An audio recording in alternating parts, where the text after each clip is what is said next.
Hey everybody, Drill It in the Name of here. We're now a few weeks into update 35, and I have to say, aside from a few goofy bugs here and there, it has been a really fun and ambitious update. We have an extremely intense and cinematic new mission type, new badass cosmetics, and of course, new primary weapons for each class. You know what we're here to talk about. The Corrosive Slime Bucket. Wait, that's not right. The Corrosive Sludge Pump. Can't keep that straight for some reason. Anyway, the Corrosive Bile Blaster is the driller's brand new primary weapon, and I have to admit, when this was first teased back in June, I was skeptical. I think if I had to put words to it, I would say it looked really goofy and fun, but not something I could really take seriously, and certainly not something that could usurp the almighty cryo cannon. But I'll say right now, if you had a similar reaction to the reveal, or you've tried it since the update and found yourself a little underwhelmed, please stick around because I think I have found the ultimate sludge driller build that makes this a more than worthy addition to the driller's arsenal. And I didn't really want to mess around with it early in the experimental branch because I was really looking forward to having things to unlock again. So I did all the assignment missions, unlocked the garbage launcher, and bought all the mods. Now, to figure out how to use it. As I've said before, I always prioritize support over pure offense with the driller. Looking over the mods, I thought the best way for me to load this out would be maximize DOT, slowdown effect, and the size of the goo puddles. So in Tier 1, I went with larger puddle size, more charged shot fragments in Tier 2, longer lasting puddles and effects in Tier 3, reduced charge shot cost in Tier 4, and increased slowdown in Tier 5. Overall, I did okay with smaller groups of enemies, but got overwhelmed pretty quickly in larger swarms. This was mostly because I wasn't really sure how to use it most effectively, such as when and where to shoot charge shots, how many normal shots to fire, and how exactly the corrosive and slowdown effects work.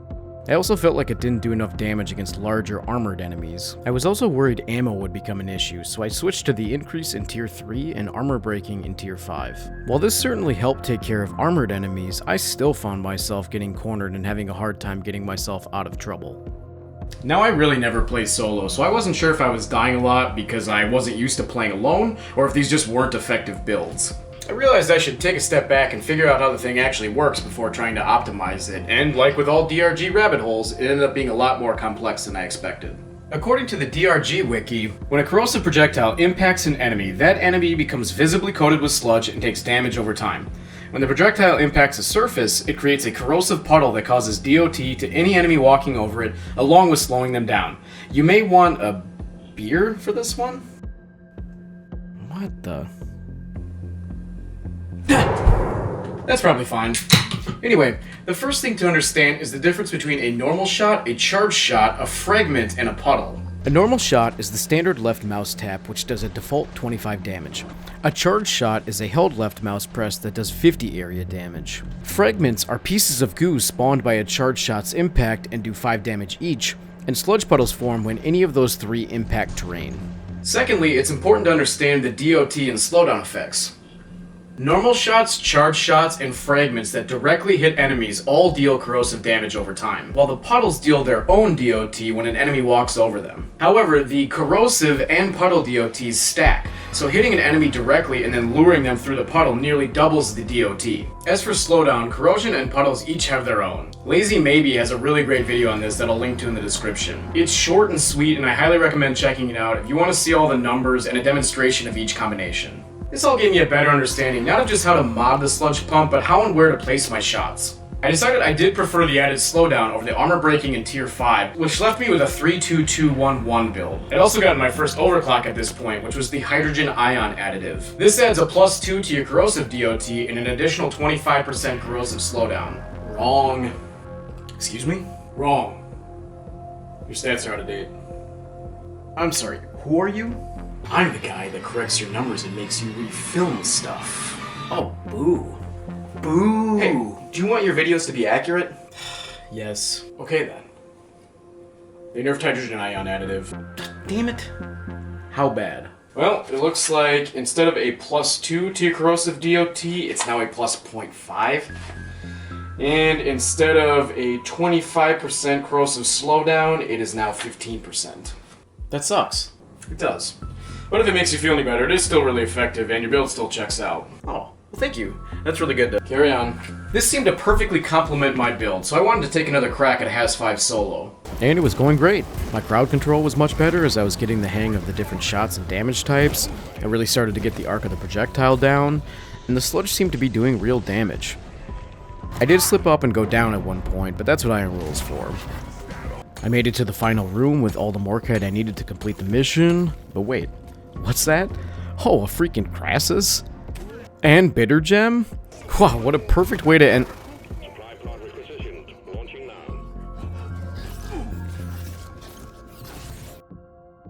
Well, in any case, you can see what a powerful combination this all is. All of these stacked effects do a great job of slowing down enemies while dealing a ton of damage. It's definitely important to alternate between direct shots and puddles, and to save your charge shots for crowds of enemies. Movement is also key, and dash, as usual, is extremely helpful in getting yourself out of trouble and drawing enemies back and forth over your puddles. So, what should you take for your secondary to complement this build? Sorry, but my answer does not include the SUBATA, which is probably my least favorite weapon in all of DRG. Instead, I went back to tweak my standard EPC build. I took extra ammo in Tier 1, reduced heat buildup in Tier 2, faster charge shot in Tier 3, increased AoE in Tier 4, and plasma burn in Tier 5. As much as I still love TCF, a recent patch made it so that plasma burn actually ignites your puddle so you no longer have to waste a charge shot. I finished it all off with persistent plasma, which adds an additional 20% slowdown to any enemies within the plasma field. Meaning that if you're able to combine a direct shot with puddle slowdown inside of a persistent plasma field, those enemies are reduced to a measly 8.04% movement speed. Wrong again. Because of the 10% nerf to HIA's corrosive movement speed, this actually all adds up to 9.11%. While of course also taking heat damage from the flaming puddle and the plasma. All of this stacked damage and slowdown requires a decent amount of technique that definitely takes some getting used to. But once you can do it effectively, it is incredibly powerful, and you can essentially stand back and watch your enemies melt in front of you. Now I have come up with an alternative build that really maxes out the slowdown effect. Keeping the sludge pump mods mapped out the way they are, just swap your hydrogen ion additive for disperser compound. This reduces your charge shot AoE but increases your fragment count by 6 and doubles the fragment AoE. Then you're going to want to take neurotoxin grenades as your throwable. Honestly, I've never really used these because I'm forever hooked on the impact axe. But the neurotoxin grenades reduce enemy movement speed by another 30% and add 12 poison damage per tick. Therefore, if you manage to stack corrosion, puddle slowdown, plasma, and neurotoxin, affected enemies within that field are reduced to 9.38% of their movement speed. Now this isn't quite as slow as the previous build, but you are getting 50% more fragments from more puddle surface area, plus the neurotoxin cloud lasts for 15 seconds, so you're getting a longer slowdown duration on some of these effects. The only thing you'll want to change about your EPC build is to switch from plasma burn back to the utility of TCF. The reason for this is igniting the sludge puddles will also ignite and destroy your neurotoxin cloud, which you obviously don't want. Overall, this is also a massively powerful combination. I'd say the easiest way to choose is to decide whether you prefer your impact axes as your throwable or TCF as your tier 5 EPC mod.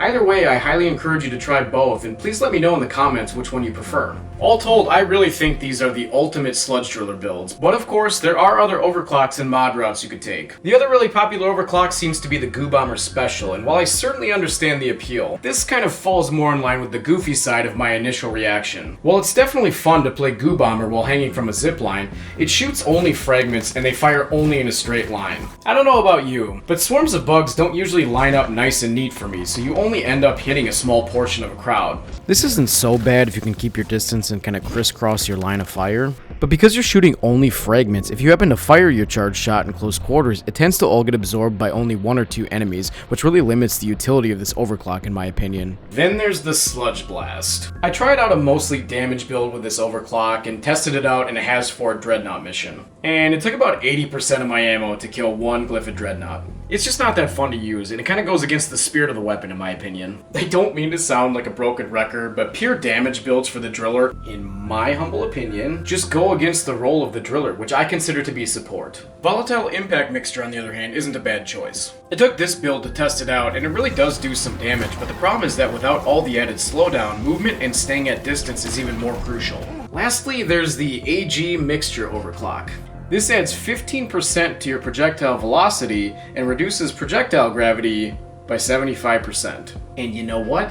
I haven't even tried it. It's cottage cheese to me, meaning I took one look at it, said I don't like that, and never thought about it again. And hey, maybe I'm missing out. Maybe cottage cheese is great, but I sincerely doubt it, and I'm not going to think about it any further. Finally, to answer the burning question I know you are all dying to ask, yes.